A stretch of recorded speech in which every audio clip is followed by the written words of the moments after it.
just the facts. You and me, we don't see anything identically. Oh, it's the truth. Me and you, we feel and do differently. But now I think it's time I walk across these lines. You don't look like me, don't act like me, don't even think a thought like me. But you matter to me, definitely. It don't matter, cause you matter. Kindness fits everybody. Everybody wants kindness. Kindness serves everybody. Everybody needs kindness. Kindness fits everybody. Everybody wants kindness. Kindness serves everybody. Everybody needs kindness. Why do we always run and hide? Pick our sides. Say we tried irrationally. We scream and shout.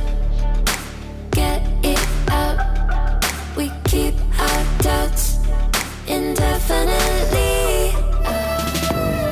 But now I think it's time we walk across these lines. You don't look like me, don't act like me, don't even think a thought like me. But you matter to me, definitely. It don't matter, cause you matter. Kindness fits everybody. Everybody wants kindness. Kindness serves everybody. Everybody needs kindness. Kindness fits everybody. Everybody wants kindness. Kindness serves everybody. Everybody needs kindness. The world we want won't happen in our blindness. No, I'll do my part and meet you here with kindness. 2, 3, 4. You don't look like me, don't act like me, don't even think a thought like me. But you matter to me, definitely. It don't matter, cause you matter. Kindness fits everybody. Everybody wants kindness. Kindness serves everybody. Everybody needs kindness. Kindness fits everybody. Everybody wants kindness. Kindness serves everybody. Everybody needs kindness.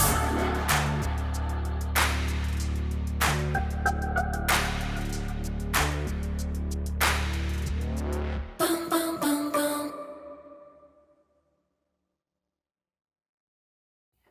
Hold on, right there. Come on. Yes. Oh, here we go. Here we go.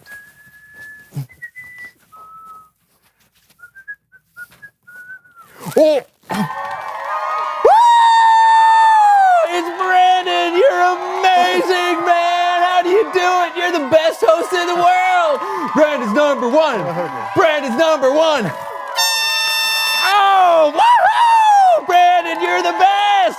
What's happening? Oh. What is all this? It's your biggest fan.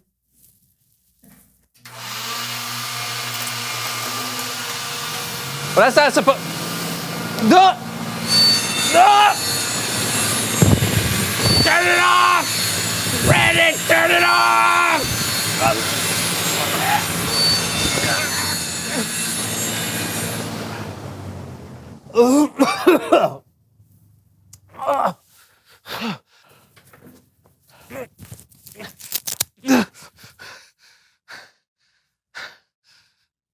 These things are dangerous! No capes!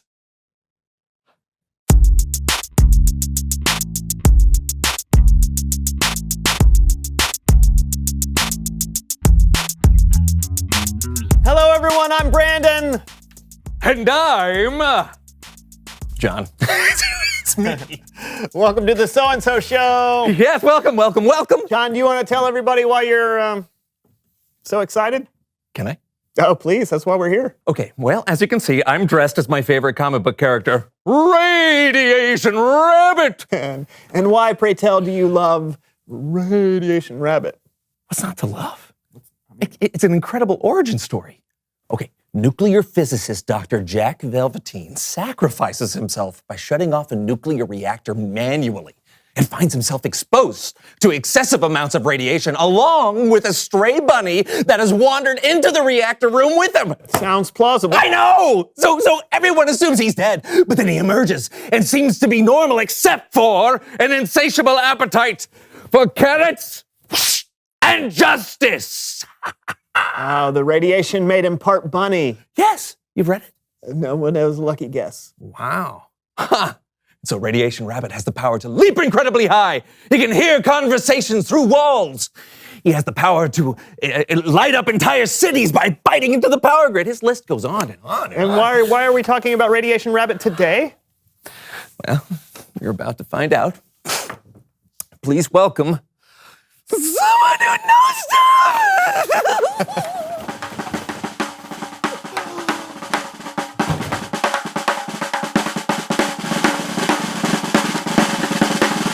All right, come on in.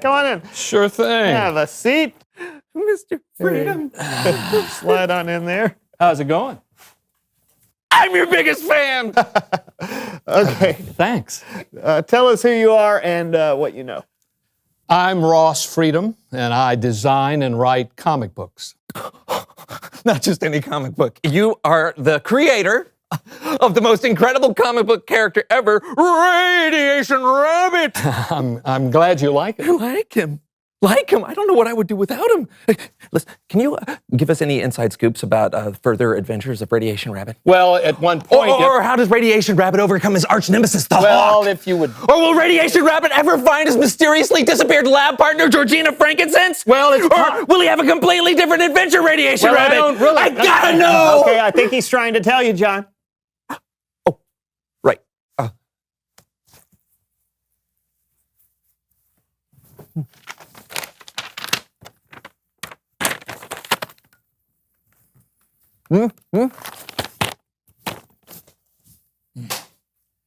I think you're going to be really excited about this. Radiation Rabbit is going to, once and for all, become Robot Rabbit. Dr. Jack Velveteen finds a cure for his radiation and chooses to retire from crime fighting in an assisted living community for former superheroes in Sarasota.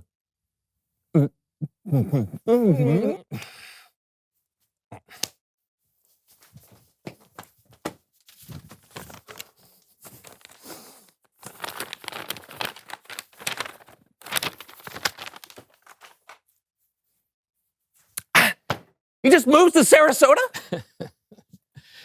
Yes, but while there, he teams up with former crime-fighting cohort, the Unmeltable Snowman. And they create Robot Rabbit in an impromptu lab they made in the rec center. Robot Rabbit? It's just a robot? Well, he's not just a robot. He's a rabbit robot. So no more Radiation Rabbit? Nope. But I really think you'll love Robot Rabbit. I've read Radiation Rabbit my whole life. How could you do this? I felt like it was time to create something different. Nuclear mutants are old news. Artificial intelligence is really the wave of the future. It's the kind of change the comic needed. I don't like change. Well, it'll be a little different, but you'll adjust to the... I don't like different things. Things should be the same. Always, always, always. No. The bunny. Is he always... No, he's fine. This happens at least twice a week. So, thanks for coming on the show. All righty then. Okay.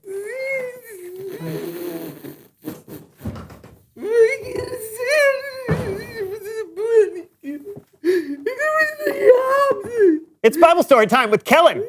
Here's your wall.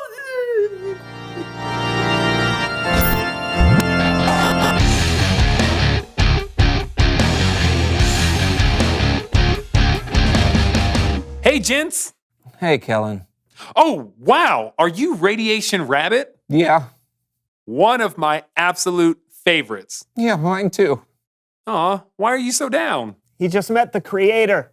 You got to meet Ross Freedom? Yeah. Was it incredible? Not really. He's changing Radiation Rabbit into something different. Oh, man, that's disappointing. And also a little exciting. No, Kellen, it's a mockery. You got a story for us today, Kellen? I sure do. And you can find this story in the book of Luke. And here to help me tell it are my kid friends with another edition of Kidspective. A religious leader came up to Jesus and asked him a question. Teacher, what must I do to receive eternal life? Jesus asked him, "What is written in the law?" Love the Lord your God with all your heart and with all your soul. Love him with all your strength and with all your mind. Oh, and love your neighbor as you love yourself. Jesus told him he should do that. He should love God and love his neighbor. But the man wanted to make himself look good. So he asked another question. And who is my neighbor? That's when Jesus told this story. Someone was traveling on the road from Jerusalem to Jericho. I'm walking, and I'm walking on this here road from Jerusalem to Jericho, keeping an eye out for robbers. What? Who are you? How did you... What? How did you do... Please... Ow, that hurts. Oh, goodness. My head. Oh, my arm. Robbers attacked the traveler. He was hurt so bad, he was almost dead. I said he was almost dead. Oh, right.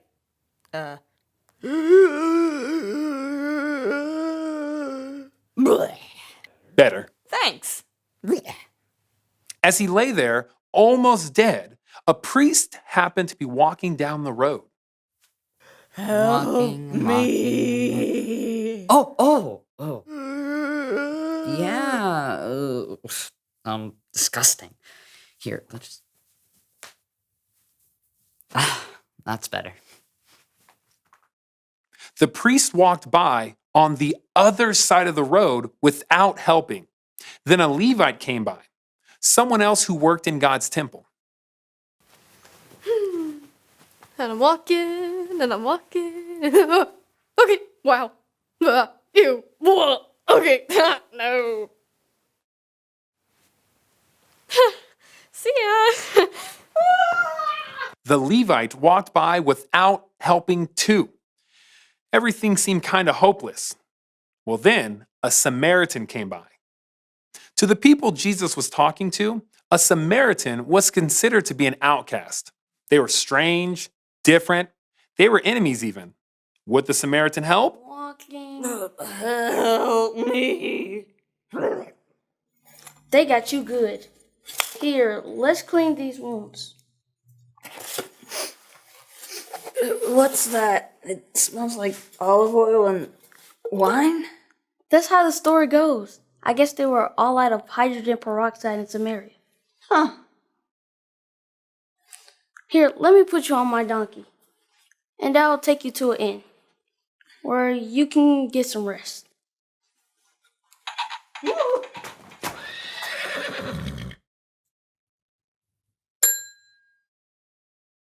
Can I help you? Yes, my friend here has been badly injured. I need to go for the day. Here's 1 silver coin. Another 1 silver coin to make 2. Take care of him. And if it costs any more than that, I'll pay you any extra when I get back. But of course, continental breakfast lasts until 10 a.m. Coffee and tea are complimentary. Help yourself. Thanks. When Jesus finished the story, he asked the religious leaders, which of the three do you think was a neighbor to the man that was attacked by the robbers? The one who felt sorry for him? And Jesus told him, go and do as he did. The end. Wow. Amazing job, kids. Thanks. Anytime. Sure thing. My No problem. pleasure. All right. I'll see you guys later. Bye-bye. Farewell. Great story. Yeah, sounds like Jesus really surprised them with that ending. Yeah, Jesus did that a lot. The priest and the Levite seemed like they were the people that should help, but they didn't. It was the Samaritan who was different that actually was the good neighbor. I think this story teaches us that you can show kindness to anyone, even someone, and maybe even especially someone that is different from you. Thanks a lot, Kellen. Yeah, thanks. No problem. I'll see you all next time. Later. You know, Brandon, it's easy to be kind to people who are the same as us or people we're used to. It's a little bit harder to be kind to people who are different, like Robot Rabbit. Maybe I should give him a chance. Okay. But you know Robot Rabbit isn't a real person. It's just a character in a comic book, right? Reveal the question. How can you be kind to people who are different from you? I don't get along with my pet gerbil, Frank. He's really different from me. Maybe I can clean his cage more often. Not a person. Oh, well, then I don't get along with my second grade teacher, Mrs. Mabe. You keep in touch with your second grade teacher? Yeah, we're friends on the internet. Oh. She always posts cat memes, and I'm not really a cat person. Okay, well, most of us know people who are different than we are. What are some ways you can be kind to those people? Talk about it together. I guess I'm not really a gerbil person either. We'll see you next time on the So-and-So Show. Yeah, bye.